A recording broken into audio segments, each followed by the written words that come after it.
Hello students, இன்றைய பாடம் திசைகளும் நிலப்படங்களும். இந்த இதுல திசைகள் உங்களுக்கு எல்லாம் தெரியும். சூரியன் உதிக்கும் திசை கிழக்கு, மறையும் திசை மேற்கு. இந்த படத்துல கிழக்கு எது பாருங்க, இது மேற்கு. அடுத்தது மேல இருக்கு வடக்கு, கீழே இருக்குது தெற்கு. இப்போ இப்ப படங்கள் கொடுத்துருக்கு. இப்போ இந்த படங்கள் ஒவ்வொன்றும் எங்கெங்க இருக்குன்னு கண்டுபிடிக்கணும். இப்போ மேல வடக்குல என்ன இருக்குது, மணிக்கூடு இருக்குது. தெற்குல என்ன இருக்கு, வீடு இருக்குது. கிழக்கு என்ன இருக்குது, ஒரு குளம் இருக்குது. மேற்குல மரம் இருக்குது. இது எல்லாம் உங்களுக்கு கரெக்டா எழுத தெரியும். அடுத்தது இடையில இடையில இருக்கு, அதெல்லாம் கரெக்டா உங்களால திசையை சொல்ல முடியுதா? இப்போ மலை, மலை வடக்குல இருக்குதா? மலை எங்க இருக்குன்னு கேட்டா உடனே வடக்குன்னு சொல்லிடுவீங்க. அதுக்கு பிறகு ஆனா பார்த்தா மேற்குலயும் இருக்கும், வடக்குலயும் இருக்கு, மேற்குலயும் இருக்கு. அப்போ ஒரு ரெண்டு திசைகளுக்கும் இடையில இருக்குது. மேற்கு திசைக்கும் வடக்கு திசைக்கும் இடையில வருது. அப்ப அது மேற்குல இருக்குன்னு சொல்லலாம், வடக்குல இருக்குன்னு சொல்லலாம்.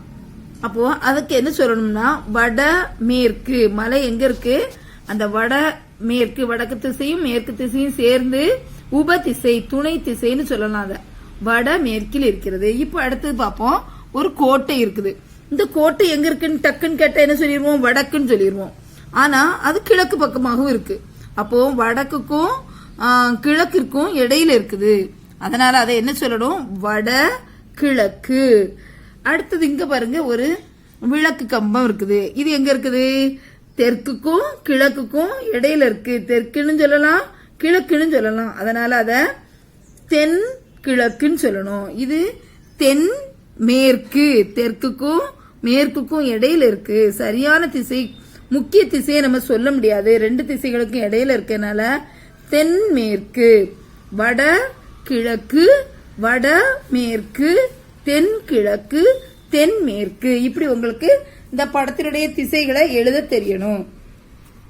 அடுத்தது உங்களுக்கு திசை காட்டி நீங்களே வரைஞ்சிடலாம். எப்படி வரையலான்னு பாருங்க.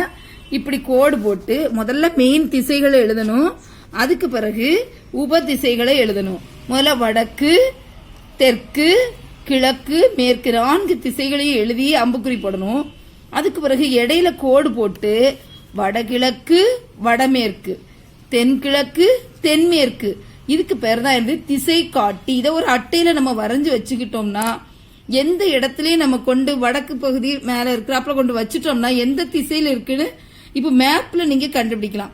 மேப்ல முதல்லயே வடக்கு எங்க இருக்கு, தெற்கு எங்க இருக்குன்னு உங்களுக்கு போட்டிருக்கும். மேப்ல இந்த இருக்குது, இந்த இடத்துல மேலே வடக்கு, கீழே தெற்கு அப்படி கொடுத்துருக்கு.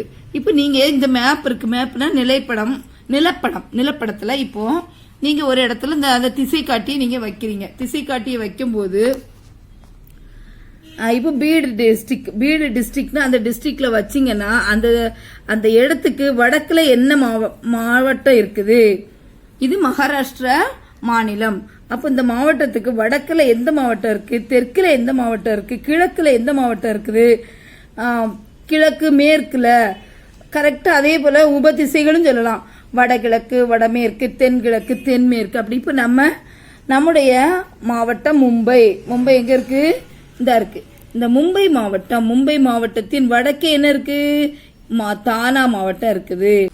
இதுக்குள்ள விடைகள் எல்லாம் நீங்க எழுதிருங்க வாசிச்சு. அதாவது முக்கிய திசைகள் எது, உப திசைகள் எது, இதுல மலை எந்த திசையில இருக்குது, கிணறு எந்த திசையில இருக்கு, இது எல்லாத்தையும் நீங்க புக்ல நிரப்பிருங்க. முதல்ல எந்த திசைகளில் உள்ள எந்த திசைகளை நீ துல்லியமாக அறிந்து கொண்டாய். அடுத்தது எந்த திசைகளை உன்னால் துல்லியமாக அறிந்து கொள்ள முடியவில்லை, உனக்கு சரியா சொல்ல தெரியாத திசைகள் உப திசைகள். அந்த உப திசைகள் 4 எழுதுங்க. சென்ற ஆண்டு நீ என்னெல்லாம் கற்று இருக்கிறாய், கிழக்கு, மேற்கு, வடக்கு, தெற்கு. இது அப்படியே எழுதிருங்க. இது எந்தெந்த இடத்துல இருக்குன்னு எழுதிருங்க. எப்படி நீ நிலப்படம் வரையலாம்னா இந்த படத்தில் இவர் நிலப்படம் வரைகிறார். இப்ப இந்த வீடு இருக்குதுன்னா அந்த வீடு 30 மீட்டர் நீளத்துக்கு இருக்குது. அதை நம்ம அதற்குள் அடக்கி வரைய முடியாது. அப்போ என்ன செய்யறாரு, ஒரு அளவு திட்டம் வைக்கிறாரு. அதாவது 1 சென்டிமீட்டர்னா 1 மீட்டர் அப்படின்னு வைக்கிறோம். அப்போ 30 மீட்டர்னா 30 சென்டிமீட்டர் அப்படி ஒரு அளவு திட்டம் பண்ணுவாங்க. அளவு திட்டம் பண்ணி அந்த பெரிய அளவை அவங்க சிறிய இடத்துக்குள்ள அடங்குறாப்புல வரைஞ்சிருவாங்க. அவ்வளவு பெரிய மலை இருக்குது, மரம் இருக்கு, அதெல்லாம் நம்ம அப்படியே வரைய முடியாது. அதனால நம்ம அதை நோட்டுக்குள்ள அடங்குறாப்புல வரைகிறதுக்கு அளவு திட்டம் போடுறாங்க. இப்போ 2 வீடுகளுக்கு இடைப்பட்ட தூரம் 10 கிலோமீட்டர் இருக்குதுன்னா அவங்க 1 kilometre equal to 1 centimetre equal to 1 கிலோமீட்டர்னு அளவு திட்டம் பண்ணிக்கிடுவாங்க. அந்த அளவு திட்டத்தை வச்சு அப்போ 10 கிலோமீட்டருக்கு இடையில உள்ள தூரத்தை 10 சென்டிமீட்டர் அப்படி நம்ம மேப்ல அப்படி 10 சென்டிமீட்டர் ஸ்கேல வச்சு அளந்து அவங்க அந்த வீடு 2 இடத்துக்கு இடையில 10 கிலோமீட்டர் இருக்கு, அப்போ நம்ம 10 சென்டிமீட்டர் தூரம் போடணும் அப்படின்னு சொல்லி அளவு ஸ்கேல வச்சு அளந்து நிலப்படம் வரைகிறாங்க. அதே போல இங்க ஒரு நிலப்படம் கொடுத்திருக்கு. இது யாருன்னா ரஞ்சனாவும் ஜூலியும் சுற்றுலாக்கு போயிருக்காங்க. பூங்கா இங்க இருக்குது. பூங்கா அந்த பச்சை நிறத்துல இருக்கு. பூங்காக்கு போறாங்க. அவங்க வீட்டுல இருந்து பூங்காக்கு போறாங்க. அப்போ இதுல திசை காட்டும் கருவி இருக்குது. இதுல வடக்கு, தெற்கு, மேற்கு, கிழக்கு இருக்கு. அப்போ அந்த பூங்கா எங்க இருக்கு, அவங்க வீட்டுல இருந்து எந்த பக்க திசையில இருக்குன்னு சொல்லி அவங்க கண்டுபிடிச்சிடலாம். இதை கண்டுபிடிக்கிறதுக்கு இதுதான் இந்த திசை காட்டும் கருவி உதவுகிறது. இதுல அப்போ அவங்க வீட்டுல இருந்து எங்க நோக்கி போறாங்க, இந்த சைடு போறாங்க. அப்போ இந்த கீழே வந்து தெற்கு நோக்கி வராங்க. தெற்குல இங்க தெற்கு, இது கிழக்கு. அப்போ தென்கிழக்கு பகுதியில பூங்கா இருக்கு அப்படின்னு சொல்லி நம்ம இந்த திசை காட்டும் கருவியை வச்சு நம்ம கண்டுபிடிச்சிடலாம். இதே போல நீங்க உங்க வீடு இங்க இருக்குதுன்னா வீட்டுல இருந்து ரயில்வே ஸ்டேஷன் ஏதாவது ஒரு முக்கியமான இடத்த நீங்க வச்சுக்கிடுங்க. அந்த முக்கியமான இடத்து எங்க இருக்குது இதே போல உங்களால வரைய தெரிஞ்சா வரைங்க. அப்படி இல்லைன்னா இதே மேப்பை அப்படியே நீங்க வரைங்க. நோட்ல இதை வரையணும். உங்களுடைய என்னைக்குள்ள ஹோம்ஒர்க் எதலாம்னா இது வரையணும். இந்த கட்டத்துல இருக்க நாம் கற்றவை எழுதுங்க. அதுக்கு பிறகு இதுல திசை காட்டும் கருவி செய்யணும் எல்லாருமே.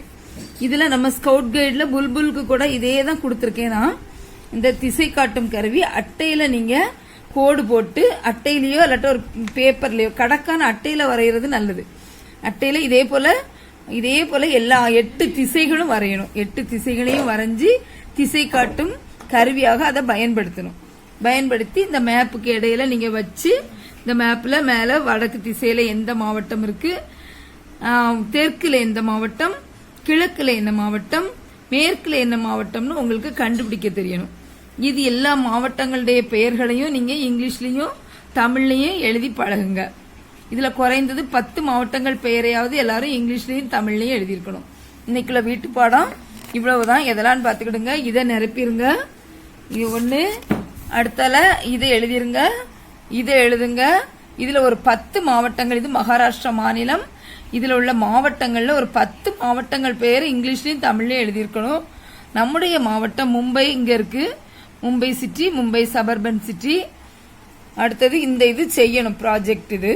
இது திசை காட்டும் கருவியாக அட்டையில இதை நீங்க வரைஞ்சி செய்யணும். இவ்வளவுதான் இன்னைக்கு உங்களுடைய ஹோம்ஒர்க்.